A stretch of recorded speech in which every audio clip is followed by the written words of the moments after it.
Bien le bonjour et bienvenue sur ce nouvel épisode hors série consacré aux jeux de société, et cette fois avec un sujet qui m'enthousiasme particulièrement, puisqu'il s'agit, je pense, de mon jeu préféré du monde entier. Voilà, pour vous donner le ton. Donc ça faisait un petit moment que j'avais pas tourné de vidéo jeu de société, parce que j'avais vraiment envie de vous filmer celui-là, et j'avais envie d'avoir fait le tour de la question, vous allez comprendre ce que je veux dire par là, pour vous en parler.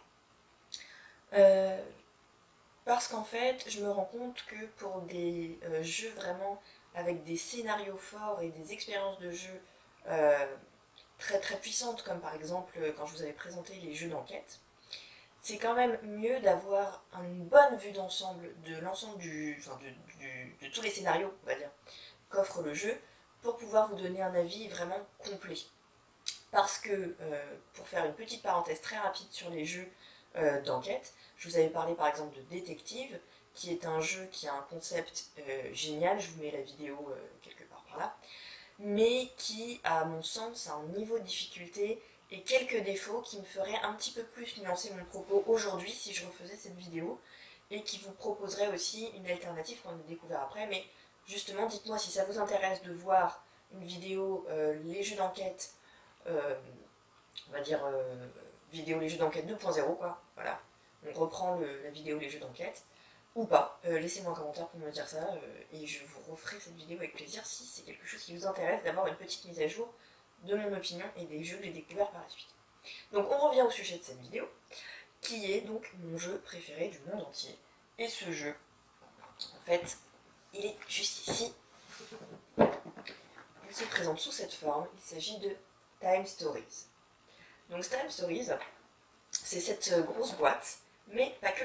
Puisqu'en fait ici il s'agit de la boîte de base, et qu'ensuite, au fur et à mesure que vous allez découvrir différents scénarios, vous allez enrichir l'expérience de petites boîtes de ce type. Voilà, donc c'est vraiment un autre format, hein. Et ça va vous permettre de jouer d'autres aventures, mais vous avez besoin de la grosse boîte, parce qu'il y a du matériel à l'intérieur, qui va vous servir à jouer ces scénarios. Donc je vais vous montrer des close-up de la boîte, etc. Mais quel est le concept de ce jeu? Dans ce jeu, tout simplement, vous faites partie d'une agence qui est là pour résoudre des paradoxes temporels. Donc, pour ce faire, vous allez être renvoyé dans le passé, à une époque donc, où se produit un paradoxe temporel, pour essayer de le résoudre. Et donc, comment on réalise ces transferts? C'est pas vous physiquement qui allez y aller, c'est votre esprit en fait va être projeté dans le corps d'une personne qui se trouvait là à cette époque. Donc vous allez incarner des personnages de l'époque. Donc ça c'est très très drôle déjà, c'est un concept très sympa. Et donc dans la boîte de base, qu'est-ce que vous avez? Vous avez énormément de matériel, et vous avez un premier scénario qui se passe dans un asile psychiatrique en France dans les années 1900 et des bananes, si je me souviens bien. Et donc pour cette première partie, vous incarnez tous donc des patients de l'asile psychiatrique avec leurs particularités. Euh, donc chaque personnage va avoir des compétences particulières, des points de vie, des résistances différentes, va avoir éventuellement de l'argent ou du matériel de base sur lui, va avoir des capacités. Alors les capacités varient en fonction des scénarios, hein. Ça peut être les capacités en général, c'est souvent le social, la fouille, la force, mais en fonction des scénars, ça peut être également des capacités magiques, des capacités de piété, enfin voilà, ça va être plein de choses différentes. Ou alors ça peut être du combat, mais au corps à corps ou par arme à feu, avec cette petite différence-là. Et donc vous allez progresser dans l'histoire pour essayer de comprendre ce qui s'est passé. Et vous avez un temps limité pour résoudre ce paradoxe. Parce que voilà, le transfert ne peut pas durer éternellement. Au bout d'un moment, vous êtes rappelé dans vos corps respectifs, et dans ces cas-là, il faut reprendre la mission. Donc vous avez le droit de reprendre la mission, mais vous reprenez plus ou moins à zéro. Donc, c'est un jeu, chaque scénario va vous prendre un certain temps à réaliser, il faut vous prévoir une bonne après-midi pour y jouer. Ça se joue je crois qu'on peut y jouer de 2 à 4 joueurs. Vous n'êtes pas obligé d'avoir le même groupe d'amis pour jouer à tous les scénarios. Euh, il y a une méta-histoire qui va englober l'ensemble des scénarios, mais qui est suffisamment légère pour que ça ne soit pas embêtant pour jouer avec des personnes différentes. Nous, on y a joué avec 2 groupes différents, donc chacun de ces groupes a la moitié de la méta-histoire, mais nous, on peut leur raconter un petit peu ce qu'on a appris, et c'est pas gênant. Voilà. Donc, vous allez être amené à refaire plusieurs, ce qu'on appelle run dans ce jeu. Donc, découvrir une première fois les lieux, vous n'aurez pas le temps de tout faire. Vous allez ensuite revenir au point de départ, vous reprojeter donc dans l'histoire, pour essayer de refaire les actions, uniquement les actions utiles, déjà les actions qui ne sont pas utiles, qui étaient juste là pour vous faire perdre du temps, vous allez essayer de les éviter, et puis refaire des fois les actions dans le bon ordre, parce que chaque déplacement vous coûte un petit peu de temps. Donc s'il faut avoir un objet en particulier pour débloquer une interaction avec un personnage dans un autre lieu, vaut mieux le faire dans cet ordre-là que voir le personnage dire « Ah, il nous manque ce truc-là qu'on n'a pas pris dans une autre pièce, donc on y retourne et on repère du temps, etc. » Donc vous allez au fur et à mesure de refaire, optimiser votre stratégie. Et c'est un jeu qui est d'abord très très très beau. Donc je vous montre un petit peu le contenu de cette boîte et comment ça fonctionne. Alors voilà comment se présente donc Time Stories, la grande boîte. Hop. Je vous l'ouvre. À l'intérieur, évidemment, le livret de règles, qui est pas très touffu. Hein. Voilà. Ça nécessite d'être pris en main, mais c'est assez bien expliqué, avec beaucoup d'illustrations, donc ça c'est plutôt chouette. En fait, la mise en place du jeu, elle est assez simple. Hop, je vais mettre la boîte un petit peu de côté. Vous avez un plateau qui va être nécessaire donc pour chaque scénario. Hop.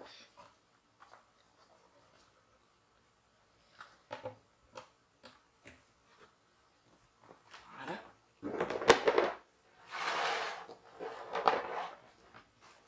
Donc, qui se présente, voilà, comme ceci,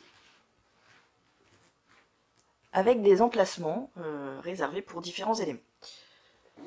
Vous avez au milieu ici le temps, tout simplement, qui va être représenté par le déplacement d'un petit jeton sur cette barre. Voilà. Par exemple, vous commencez, vous avez 20 unités de temps, et au fur et à mesure, ça descend, et quand vous arrivez à 0, soit vous avez terminé et vous avez du bol, vous avez réussi pile poil, soit vous recommencez et on repart.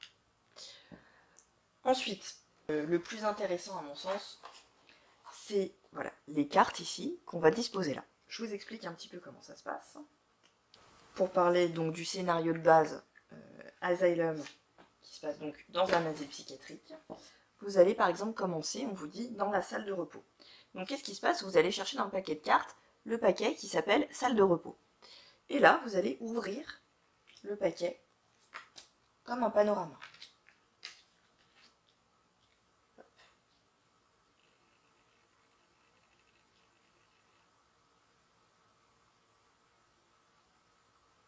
Voilà. Vous ouvrez, vous voyez ici, ça constitue une image en panorama. Et ça, je trouve ça vraiment super beau. Je vous fais un petit zoom. Voilà. C'est hyper beau. C'est vraiment la bonne idée du jeu, c'est ça. Et donc, qu'est-ce qui se passe? À ce moment-là, un joueur va lire la carte d'ambiance ici. Donc je vous lis ce que ça donne. Vous voici dans la salle de repos d'un asile. C'est la fin d'après-midi, la salle est calme, un gramophone emplit le lieu d'une douce musique. Le soleil rasant éclaire le tout d'une lumière ambrée. Et ensuite vous avez une petite ligne pour vous décrire chaque case. Donc, ici, vous avez une infirmière responsable de la salle qui se tient près de la porte. Derrière elle, un homme est très concentré sur son échiquier. Au fond, profitant de la lumière des grandes fenêtres, une jeune femme peint frénétiquement. Elle vous jette des regards furtifs et hallucinés. Dans un coin de la pièce, un homme vous fait un léger signe de la main. Et enfin, vous avez un tableau ici qui n'est pas décrit, il n'y a personne à vous montrer. Et donc, qu'est-ce que vous allez faire? Vos personnages donc, sont représentés par des pions de couleur. Et là, vous allez tous ensemble décider de ce que vous allez faire. Par exemple, quelqu'un va dire, moi, je vais aller parler avec l'infirmière. Moi, je me demande ce que c'est que ce tableau, je vais aller voir.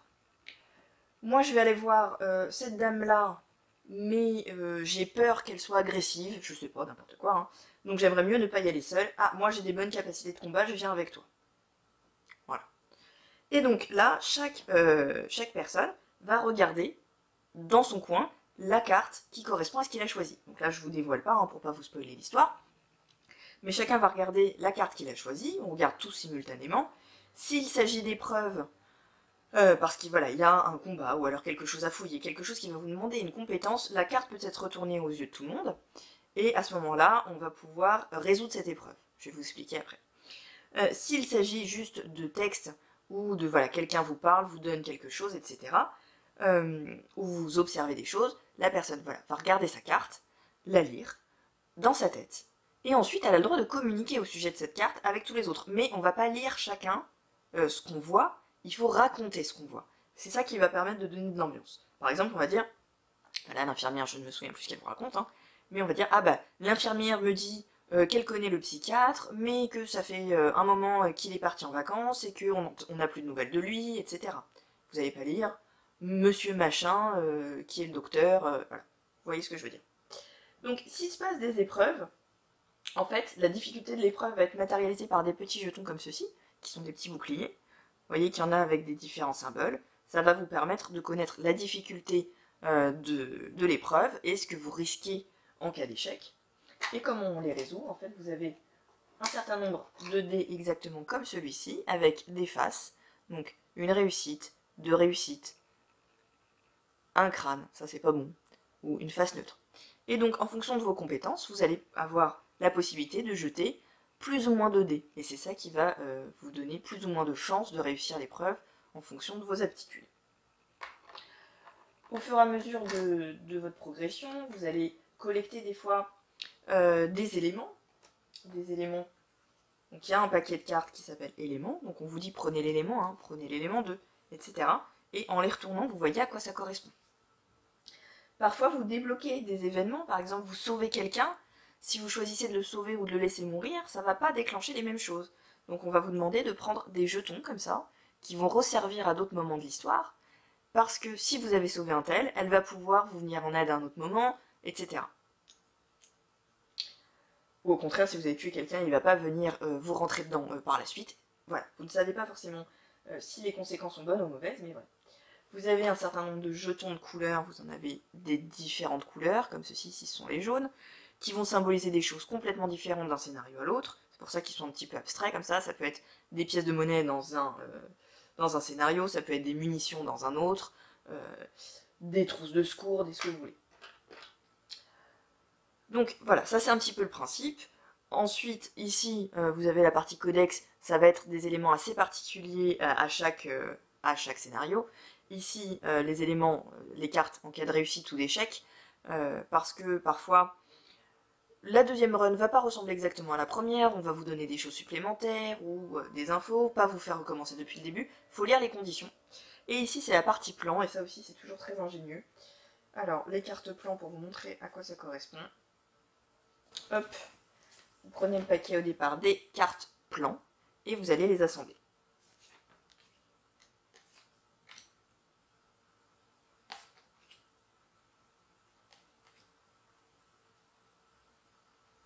Comme ceci.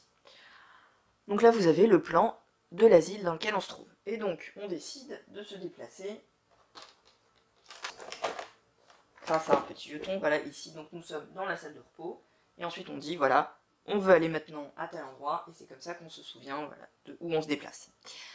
Maintenant, si par exemple ici, vous fouillez, ici ou ailleurs, peu importe, hein, je ne me rappelle plus du jeu exactement. Vous fouillez, vous réussissez une épreuve de fouille, et vous découvrez un passage secret, ça va peut-être vous dire prenez l'élément 12, et l'élément 12 c'est quoi? C'est une pièce du plan supplémentaire que vous allez pouvoir poser par-dessus, et qui vous montre un nouveau lieu. Je trouve ça hyper ingénieux. Donc voilà, ça c'est vraiment le principe. Maintenant on va parler un petit peu plus des différents scénarios. Donc voilà, vous avez vu, c'est quand même super beau comme jeu. Moi, vraiment, je suis fan des graphismes et du concept de panorama, je trouve ça génial. Alors, pour vous parler un petit peu des scénarios, parce que c'est ça que je voulais vraiment avoir terminé pour vous parler de ce jeu, c'est d'avoir fait tous les scénarios de la saison La saison 2, c'est un autre concept, sur la même idée, mais avec une autre façon de mettre en place le jeu. Je ne vous en parle pas encore, parce qu'on n'a joué qu'un seul scénario, il n'y en a qu'un seul qui est sorti de toute façon. Donc, je vous en reparlerai après. Les différents scénarios ont un ordre, et ça, c'est quelque chose qui est important de respecter, à mon sens. Parce que, en termes de méta-histoire, ça va être quand même beaucoup plus sympa si vous respectez. Donc, il me semble que le scénario qui vient juste après le scénario d'intro de la boîte principale, c'est The Marcy Case. Alors, The Marcy Case, c'est une histoire qui va se passer dans les années 90. C'est un scénario type apocalypse zombie. Donc ça va introduire des mécaniques de jeu type gestion du bruit, des choses comme ça. Chaque boîte a une particularité, donc ça c'est quand même la grosse particularité de celle-ci. J'ai trouvé que c'était pas un scénario très facile, mais c'était quand même un scénario intéressant. Je vous montre juste, par exemple, 2 cartes de personnages, pour que vous voyez un petit peu les graphismes pour Marcy Case. Voilà. Je trouve ça toujours très beau. Chacun a sa patte graphique, c'est très très beau. Donc, voilà. C'est un scénario qui a ses petits défauts parce qu'il y a une petite part d'aléatoire qui est un petit peu agaçante une fois qu'on a compris que ça allait être un peu aléatoire. Mais un bon scénario. Vraiment, j'ai bien aimé celui-ci quand même. En numéro 2, il me semble, mais vous inquiétez pas, je vérifie les ordres et je vous marque tout dans le bon ordre ensuite. C'est celui-ci, La prophétie des dragons. Donc là, toute autre ambiance, puisque ça va être un scénario un petit peu heroic fantasy, avec de la magie, etc. Honnêtement, scénario difficile. C'était difficile parce que c'est un scénar qui est très touffu, vous avez énormément de lieux à explorer, si je me souviens bien. Il y a moyen de se perdre et de refaire vraiment pas mal de fois les runs avant de comprendre dans quel ordre il faut faire les choses pour optimiser sa stratégie. Voilà, c'était pas mon préféré, c'est une ambiance très sympa, mais vaste. Et ça rend la difficulté quand même assez importante. Alors, un petit démographisme.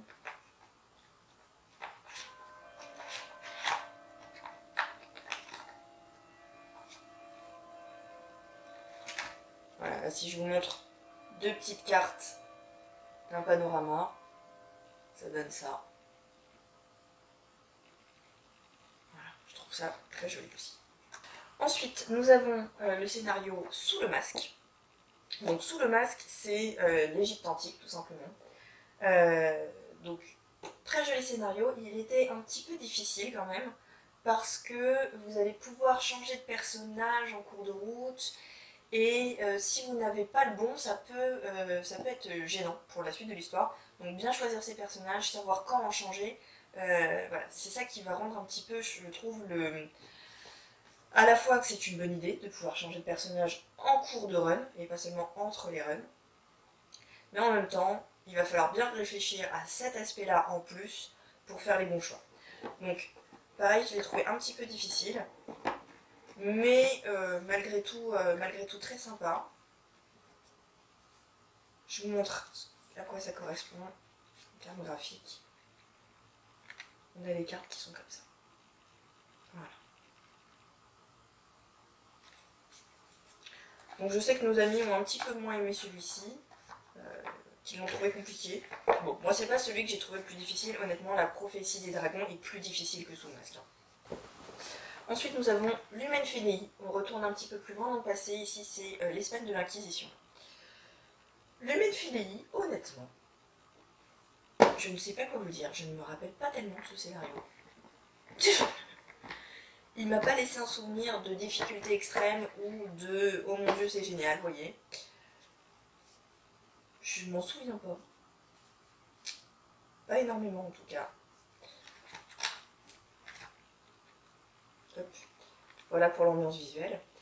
Je me souviens que là, parmi les compétences des personnages, ce qui va compter, c'est effectivement s'ils sont plutôt pieux ou hérétiques. Il va y avoir des mécaniques un peu particulières de déplacement qui étaient intéressantes. Mais alors, est-ce que c'est un scénario qui était particulièrement bien ficelé? Est-ce que la difficulté était bien dosée? Je ne sais plus du tout. Donc je pense que c'est pas la boîte la plus qui vous fait le plus réagir, hein, ni dans un sens ni dans un autre, clairement. Ensuite nous avons Endurance. Endurance, ça se passe sur un bateau, un pôle, je ne sais pas, c'est pas marqué, si l'Antarctique. Donc un bateau, l'Antarctique. Génial, j'ai adoré cette boîte-là. J'ai trouvé le scénario excellent. Que vous dire de plus? C'est dans les années 1900. Hein. Vraiment, je ne veux pas vous en dire plus pour ne pas vous dévoiler les rebondissements du scénario, mais je l'ai trouvé vraiment, vraiment chouette, très immersif, et bien dosé pour le coup. Hop, alors, est-ce que je vous trouve une petite carte pour vous montrer un petit peu l'ambiance? C'est un petit côté, en termes d'ambiance, un peu les montagnes hallucinées pour ceux qui connaissent cette histoire. Voilà. Sans vous en dire trop, je pense que c'est pas mal. Voilà les cartes de personnages par exemple, il n'y a pas que ça, hein, entre autres. Je vous montre pas le personnage le plus intéressant. Donc très très chouette, une de mes boîtes préférées honnêtement. J'ai vraiment beaucoup apprécié ce scénario. Ensuite, nous avons donc Estella Drive. Attention, c'est la seule boîte qui comporte cette petite mention publique avertie, effectivement. N'y jouez peut-être pas avec les gosses pour le coup. Donc Estrella Drive, c'est la Californie des années 80.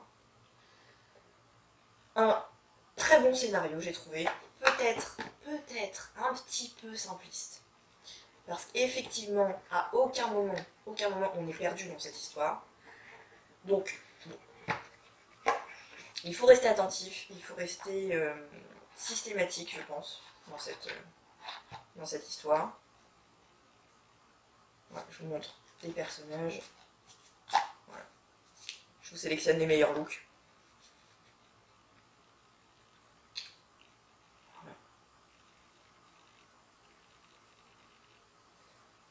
Voilà. Si vous avez compris comment fonctionne Time Stories, vous avez bien les mécaniques de jeu en tête, ce dont je vais vous parler après, ça va très bien se passer. L'histoire est sympa. La difficulté est bien gérée, peut-être presque trop bien gérée, parce que vraiment quand vous avez bien compris le truc, pas de problème. Je pense que c'est un des scénarios qui nous a tenu le moins longtemps, parce qu'en fait on a réussi assez vite. Voilà. Mais très bon, j'ai beaucoup aimé cette histoire. Voilà. Ensuite, nous avons Frères de la Côte. Frères de la Côte, c'est donc les pirates, les Caraïbes. Un thème absolument génial qui introduit une mécanique qui est vraiment très très chouette de gestion du bateau. Vous avez votre bateau, en même temps c'est ça qui va vous permettre de vous déplacer, il va se passer des choses pendant que vous êtes en mer, le bateau a des points de vie, il y a des combats, etc. C'est vraiment très très cool. Le principal défaut de Frères de la Côte, c'est que la difficulté est complètement mal gérée à mon sens. Les boss, entre guillemets, sont vraiment difficiles. Et vous avez beau être préparé, si vous n'avez pas le bon jet de dés, c'est vraiment trop difficile, trop mal dosé. On devrait être très embêté au premier run, et ensuite avoir la possibilité d'avoir du matériel pour être suffisamment préparé, et ne pas être en galère totale et échouer alors qu'on a fait la bonne séquence, quoi. Donc, voilà. Des exemples de cartes de personnages. Ouais. Sinon, l'ambiance, hyper cool et très bien rendue. Avec la gestion du bateau, j'ai trouvé ça vraiment très très chouette. Mais difficulté mal dosée. Préparez-vous à vous agacer pendant les combats. Limite, inventez-vous une règle supplémentaire pour que ça soit réalisable, parce que nous, vraiment, on a galéré. Voilà, donc au cours de montage, je m'aperçois que j'ai été coupée en vous présentant le dernier scénario, qui est Madame. Madame, c'est une histoire qui va se passer à Versailles, donc année 1673, et donc c'est le scénario qui boucle, qui termine voilà, complètement la première saison, qui est hyper intéressant au niveau de la méta-histoire. C'est là que les choses prennent son sens, et c'est pour ça vraiment que je vous recommande de le jouer en dernier. Nous on l'a pas fait, c'était pas dramatique, mais ça aurait été plus sympa de le jouer en dernier quand même. Il a une particularité hyper intéressante, c'est qu'au lieu de faire 2-3 longues runs, vous allez faire plein de petites runs très courtes. Avec des personnages extrêmement variés à incarner, vous allez pouvoir en changer régulièrement, en débloquer, pour continuer à progresser dans l'histoire. Voilà, vraiment en changeant de réceptacle, hein, comme est le terme du jeu, en changeant de réceptacle pour progresser dans l'histoire. Donc c'est hyper frais, ça change complètement, et c'est effectivement une bonne façon de clore le cycle. Donc vraiment un scénario que j'ai beaucoup aimé, mais que je vous conseille vraiment de garder pour la fin. Donc voilà, je vous ai présenté les différents scénarios. Maintenant, ils ont chacun voilà, leurs différences, mais vraiment, je vous recommande de tous les jouer et dans cet ordre-là. Ça vaut vraiment le coup, malgré les défauts de certains scénarios. Pour ce jeu, il faut bien comprendre que voilà, vous allez forcément devoir recommencer. Vous n'allez pas réussir en une seule run, clairement. Là, il faut faire son deuil là-dessus, ce n'est pas possible. Donc, à partir de là, il faut rentabiliser la première run en étant certain de n'avoir raté aucun élément dans ce que vous allez réussir à découvrir. Et vraiment, je pense que la meilleure stratégie, c'est vous allez dans un lieu, vous faites en sorte de fouiller toutes les cartes. Si vous laissez une ou deux cartes non découvertes dans un lieu et que vous êtes bloqué un peu plus loin, vous aurez toujours le doute de est-ce que c'était pas dans les cartes qu'on a laissé non découvertes, par exemple dans le hall, est-ce que si on avait réussi tel test dans la cuisine, qu'on avait insisté un petit peu plus, on aurait débloqué l'objet qu'il nous faut à ce moment-là. Voilà. Après, vous allez revenir en arrière et vous allez perdre du temps, alors que si vous êtes bien systématique partout, vous êtes sûr de ce que vous avez vu. Et donc, vous ne perdez pas de temps à la deuxième run à retourner à un endroit pour rien. Voilà, vous connaissez les lieux que vous avez visités, vous les connaissez. Ça, c'est, je pense, la première chose pour éviter de perdre du temps bêtement. La deuxième chose, qu'on n'a pas forcément compris tout de suite, mais pourtant qui facilite grandement les choses, c'est qu'à aucun moment le jeu vous interdit de prendre des notes. Donc, ce que je fais maintenant, c'est que j'ai toujours du brouillon avec moi, et je prends des notes. J'écris par exemple, la piscine, il y a 4 cartes, B, C, D, E. Cette carte-là, on parle à un tel, c'est juste du scénario. Voilà. Donc finalement, une fois qu'on lui a parlé, à la prochaine run, on sait déjà ce qu'il dit, donc il n'y a pas besoin forcément de le revoir. La carte C, c'est un test de machin qui permet d'avoir l'élément un tel. Cet élément, il nous sert ou il nous sert pas, mais maintenant je sais que c'est comme ça qu'on l'obtient. Et je ne l'oublie pas. Tel élément, il est capital, il se débloque parce qu'on a parlé à un tel, etc., etc. Et comme ça, quand vous refaites la run, vous ne faites pas des erreurs stupides parce que vous avez oublié qu'il fallait d'abord parler à machin pour avoir ci et ça, etc.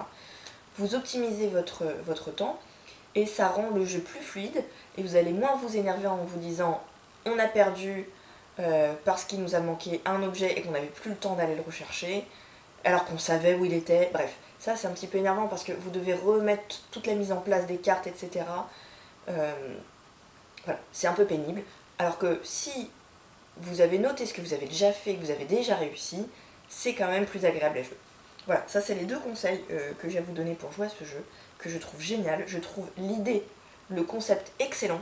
Les scénarios sont un petit peu disparates en fonction voilà, de ce qu'il apporte comme mécanisme. En général, c'est toujours intéressant. Ce que ça va être en termes de ramification dans l'histoire et de fausses pistes. S'il y en a beaucoup, c'est vrai que c'est un petit peu pénible. S'il n'y en a pas assez, c'est vrai que c'est un petit peu trop linéaire. Voilà, il faut un juste milieu. Et en termes de, est-ce que le fait d'avoir déjà fait des runs, d'avoir l'équipement qu'il me faut, d'être préparé à un combat, me permet de mieux réussir ce combat, ou, comme dans Frères de la Côte, je suis armé jusqu'aux dents et pourtant je suis en galère. Ça, c'est quand même dommage. Mais voilà, c'est une expérience vraiment hyper intéressante. Donc ça, tout ce que je vous ai présenté, comme je vous le disais, c'est la saison 1. Il y a la saison 2 qui est en train de sortir, qui est un autre format complètement. Si vous n'avez pas la première saison, vous pouvez totalement y jouer.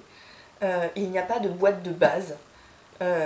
Donc ça, c'est, je pense, plus attractif pour les gens qui se disent oh ça a l'air sympa ce petit jeu, ouais il coûte pas très cher, je vais le prendre, et puis là on vous dit est-ce que vous avez la boîte de base, ah bah non elle coûte tant, ah, voilà, ça vous freine un petit peu.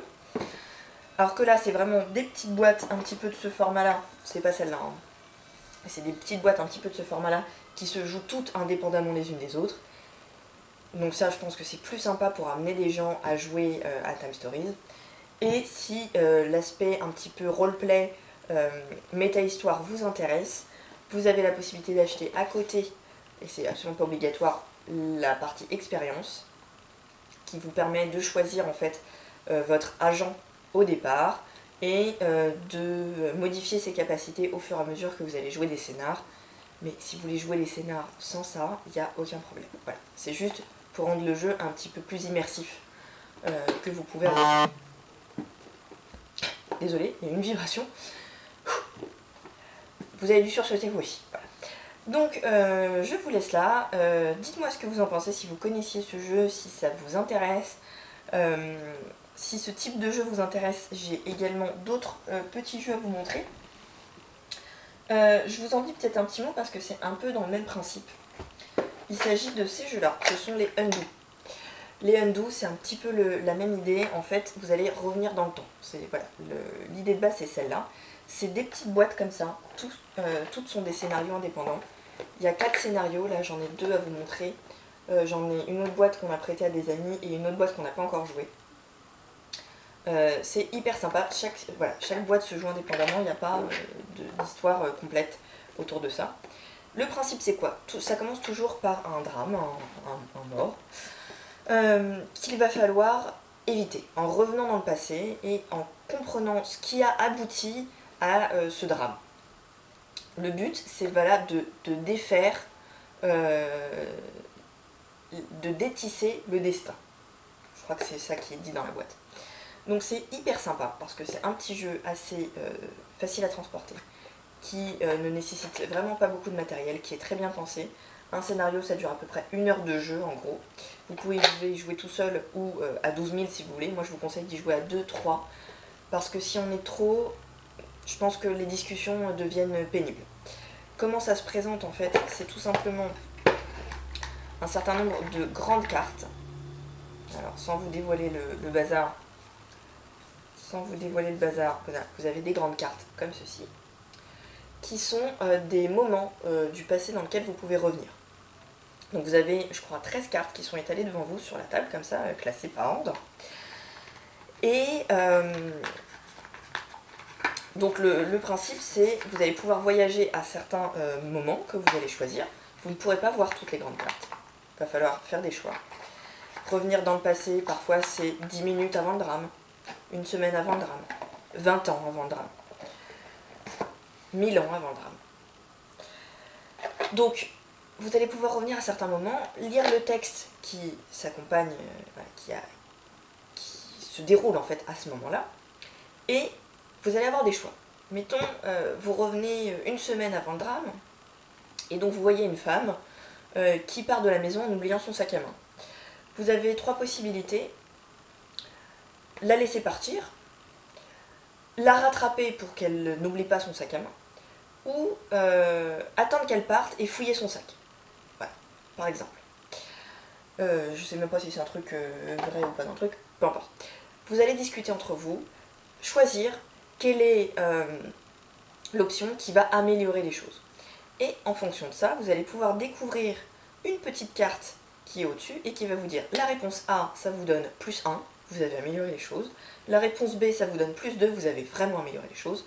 La réponse 3, ça vous donne -2, c'est une catastrophe, vous êtes en train d'aggraver ce qui s'est passé. Sachant que 0, vous ne changez pas. Donc vous allez comme ça essayer de comprendre pourquoi le drame a eu lieu, qu'est-ce qui s'est passé, qu'est-ce qui a abouti à ça, et quelles sont les bonnes décisions pour détisser le destin. Vraiment, c'est exactement ça. Undo, c'est pour défaire en anglais, hein, tout simplement. Donc voilà, c'est hyper sympa. Si vous aimez l'aspect voyage dans le temps, ça peut être super cool. Voilà, je vous les recommande vraiment. Vous avez donc plusieurs ambiances, hein. Ici, c'est une ambiance archéologue allemand, donc avec une ambiance un petit peu Égypte antique. Ici c'est Chicago dans les années 30 je crois.